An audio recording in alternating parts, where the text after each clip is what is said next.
Saludos mi gente, bienvenido a este tu podcast Lucha Legítimamente, donde expandimos el reino, un argumento y una reflexión teológica a la vez.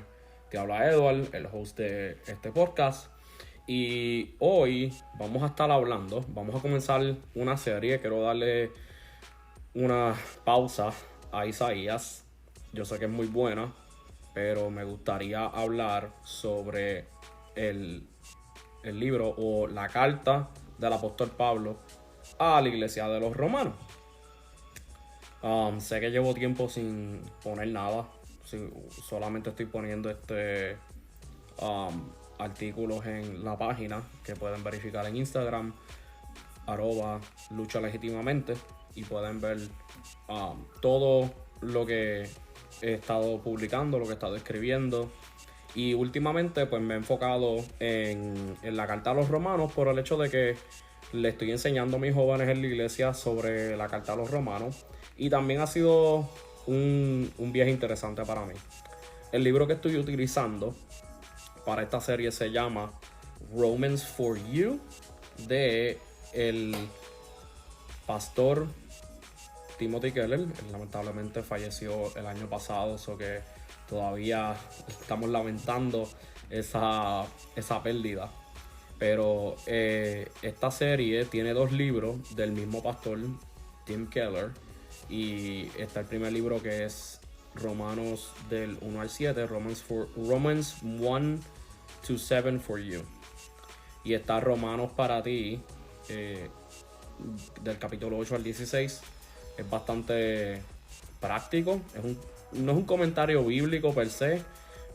Yo lo considero un comentario bíblico, pero bastante digerible para personas que son nuevos creyentes. O que les recomiendo ese libro de Romans for You o Romanos para ti. Son dos libros. Un libro que va del 1 al 7 y el otro que va del 8 al 16. Y he estado digiriendo el libro, enseñándoselo a mis nenes en la iglesia, pero también he estado escribiendo sobre él y estoy utilizándolo para devocional. Ha sido bastante enriquecedor y me gustaría compartirlo con ustedes. Dicho eso, quiero comenzar con una introducción a este libro. Y esta carta fue escrita por el apóstol Pablo alrededor del año 57 después de Cristo, probablemente desde la ciudad de Corintio, en Grecia. El propósito era aliviar unas tensiones que habían entre los cristianos judíos y gentiles, y para evitar estas tensiones, Pablo les escribe como una exposición del evangelio. Dentro del contexto histórico, el emperador Claudio había expulsado a toda la comunidad judía de Roma, porque habían unas tensiones en Palestina alrededor del año 49 al 50 después de Cristo. Pero cuando el emperador que le siguió levantó ese edicto, los judíos pudieron regresar. Esto incluye a los cristianos judíos. Es bien probable que luego de estar fuera de la ciudad hayan vuelto a tener contacto con los cristianos gentiles que estaban dentro de esa iglesia o dentro de la ciudad, y que hayan desarrollado ciertas tensiones en cuanto a la salvación o en cuanto a la vida cristiana. Y el punto de Pablo con esta carta es simplemente aliviar esas tensiones para poder mantener esa iglesia unida. El apóstol Pablo no fundó esta iglesia. No se sabe quién fue la persona que fundó la iglesia. Tampoco, ¿verdad?, hay evidencia contundente de que fue el apóstol Pedro, como usualmente se quiere proyectar. Pero el punto es que había una comunidad de creyentes y ellos querían, Pablo quería aliviar esas tensiones. Es bien probable que los judíos se creyeran más cristianos por ser judíos, y los gentiles se creían más cristianos porque no tenían que seguir la ley judía, porque ya están viviendo bajo la gracia. Ese puede ser, ¿verdad?, una de las cosas que muchos comentaristas están de acuerdo. Pero para atender esto, pues Pablo primero quería que entendieran el evangelio. Que Pablo, del capítulo 1 al capítulo 11, expone lo que es el evangelio, y luego experimentar el evangelio, que sería del capítulo 12 al 16. La idea central de todo el libro, básicamente de toda esta carta, es la justicia de Dios como la razón para disfrutar de nuestra vida gracias al evangelio de Cristo. O sea, la justicia de Dios como razón de nuestro disfrute en la vida. En vez de sentirnos asustados por la justicia de Dios, debemos sentirnos agradecidos por la justicia de Dios. ¿Por qué? Por medio de la obra de Cristo Jesús en la cruz. Básicamente Pablo está dejando saber bien claro lo que la justicia de Dios ahora significa para el ser humano, luego de que Jesucristo había vivido, muerto y resucitado y ascendido a los cielos. Primero él empieza con un saludo evangélico, un saludo bastante ameno, y él se presenta, Pablo, en los primeros 2 versículos, empezando la carta, se presenta como un doulos, en griego, para esclavo o siervo del Señor. Como todo creyente, estamos bajo la autoridad del Señor. Todos somos siervos independientemente de lo que hagamos. Pero todos los siervos tienen llamados específicos. En el caso de Pablo fue llamado apóstol, que significa enviado de apóstolos en griego. Y todo lo que él decía y escribía era considerado como escritura y palabra de Jesucristo. Sin embargo, Dios nos da a todos llamados específicos para servirle. Todos somos siervos de mismo rango, salvos por gracia, pero muchos somos ministros en el sentido de que enseñamos la palabra, otros ministramos por medio de la música, otros somos de ministros en las áreas deportivas o en las áreas académicas de la sociedad. Pero el punto es que todos somos siervos independientemente de cuál es el llamado que Dios nos ha dado.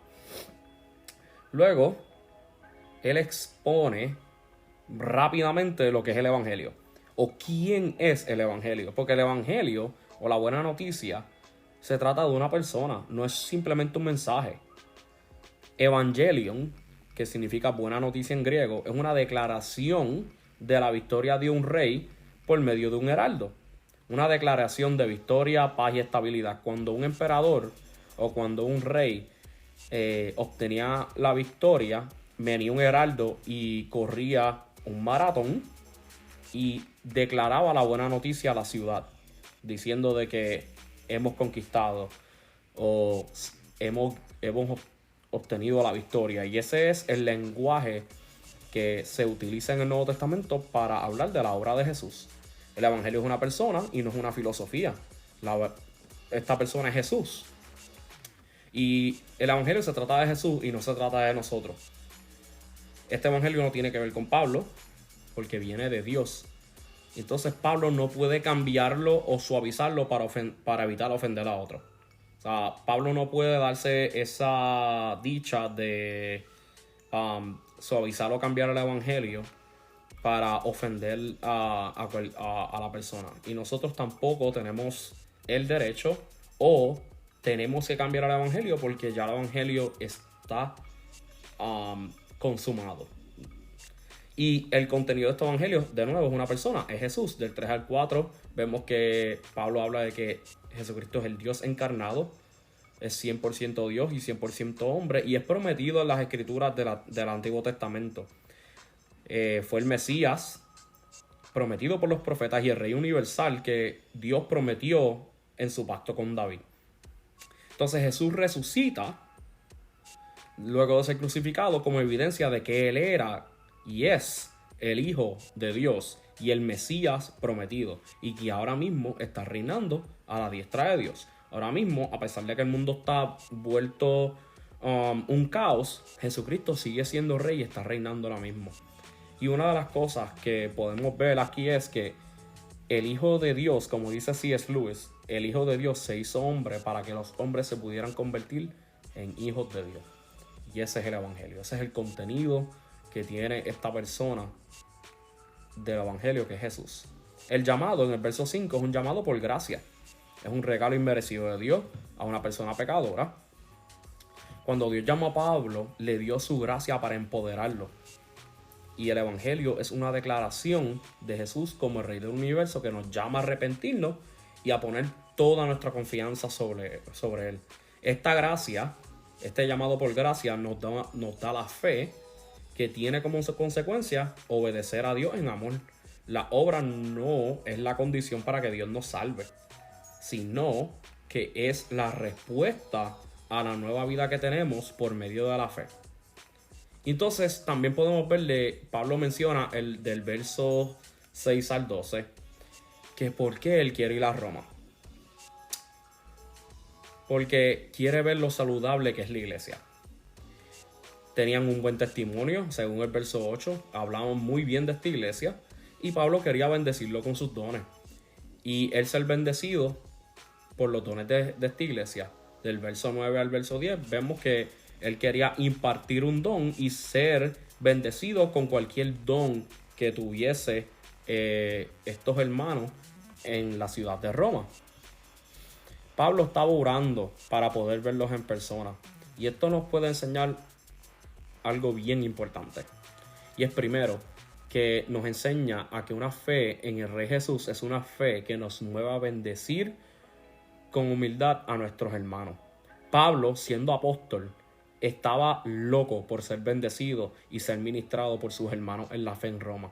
Él siendo apóstol, él siendo aquel que el Espíritu Santo está inspirando para escribir estas cartas que contienen el Nuevo Testamento, él quería ser bendecido por estos hermanos. Y esto también nos deja saber la actitud que tiene Pablo, o la actitud que debemos tener nosotros cuando se trata de la iglesia. Y es que debemos querer estar con nuestros hermanos en la iglesia. O sea, congregarnos es un gozo, congregarnos es lo más grande. Es como una de las cosas que yo siempre he dicho, es que los domingos para mí, por lo menos los domingos, son bien especiales. Por el hecho de que yo estoy trabajando con una gente hermosa en mi trabajo durante toda la semana, pero es emocionalmente cargado. Pero cuando tú llegas a la iglesia, cuando tú llegas a verte con tus hermanos en la fe para poder adorar a Dios y escuchar su palabra, es bien, bien, bien interesante lo que pasa, porque es como que tú entras a un oasis. Simplemente ves a las caras de aquellos que están sirviendo contigo y son tu familia. La iglesia es la nueva familia de Dios. Y el estar con ellos vale la pena, porque ¿saben qué? Son la gente que va a estar contigo eternamente. Hay mucha gente que tú no vas a ver luego de que Jesucristo regrese. Pero los hermanos tuyos en la iglesia son las personas que tú vas a tener siempre, eternamente contigo, porque para ellos también Dios le ha dado promesa de creer en el Evangelio y poder tener un cielo nuevo y una tierra nueva. So que es bien importante pensar en eso. O sea, ¿cuál es nuestra actitud cuando vamos para la iglesia? Yo sé que muchas veces, por razones de la vida, no queremos ir porque estamos cansados o porque vemos que nuestra relación con Dios y con nuestros hermanos en la fe no es la mejor que digamos y nos enfriamos, pero creo que debemos tener en mente de que no debemos dejar de congregarnos como algunos tienen por costumbre. O sea, congregarnos es parte de ser activos en el pueblo de Dios, en la grey de Dios. Solo que muchas veces nos debemos preguntar cuál es nuestra actitud cuando se trata de nosotros ir a la iglesia. Y esto me lleva a la tercera, al tercer punto que quiero llevar, es que la vida de un cristiano no es solitaria, es comunitaria. Ningún creyente es llanero solitario. Nosotros ninguno somos Clint Eastwood salvando el día en la ciudad y luego desaparecer cuando el horizonte o cuando el sol se está bajando. Todos necesitamos estar unidos dentro de la iglesia, dentro de una congregación, y todos debemos luchar de manera comunitaria, porque así como Jesucristo es nuestro representante para todos, nosotros representamos a Cristo en comunidad. Todos somos uno y nosotros debemos tener eso en mente. Tú no puedes ser cristiano y venir a decir que yo creo en Dios, yo creo en Jesús, pero yo no creo en la religión o no creo en la iglesia. Tú no puedes querer al esposo y rechazar a la esposa. Si, yo estoy bien seguro de que si tú le dices a alguien, a una pareja, mira, te invito a mi casa, pero tu esposa no puede ir, yo creo que el esposo se sentiría bastante ofendido y rechazaría tu invitación. Lo mismo con Jesús. Tú no puedes decir que quieres a Jesús, invitar a Jesús, pero no quieres invitar a la iglesia. Estás rechazando a la esposa de Cristo, a la esposa del Cordero. Estás rechazando una comunidad donde Él es la cabeza y una cabeza tiene cuerpo. Tú no puedes rechazar la cabeza de alguien o sea, querer la cabeza de alguien y rechazar el cuerpo. Vas a tener algo muerto. No tienes nada. Por eso es que es bien importante entender de que ir a la iglesia no te salva, pero ir a la iglesia sí te pone en una situación donde escuches el mensaje para ser salvo. Y poder ver una comunidad que ha sido salva por medio del evangelio y verla cómo vive en práctica. No todas las iglesias son iguales, no hay ninguna iglesia perfecta, pero yo estoy bien seguro que hay iglesias saludables donde tú te puedes ir a congregar y poder conocer de Jesús y de su esposa y de su iglesia como Él diseñó que fuese. Y esto nos lleva a unas preguntas de reflexión. Y primero es que, ¿qué parte del evangelio que tú conoces le hace falta? ¿Quién o qué es el evangelio? Primero hay que reflexionar en quién y qué es el mensaje del evangelio. ¿Dónde puedes ver, y esta es la segunda pregunta, la obediencia que viene de la fe en tu vida? O sea, ¿cuál es tu razón de obedecer? ¿Tu fe?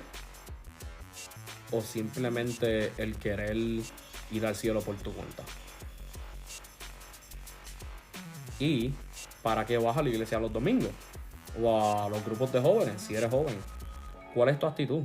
O sea, ¿vas a la iglesia para simplemente estar en un sitio y no querer estar en tu casa?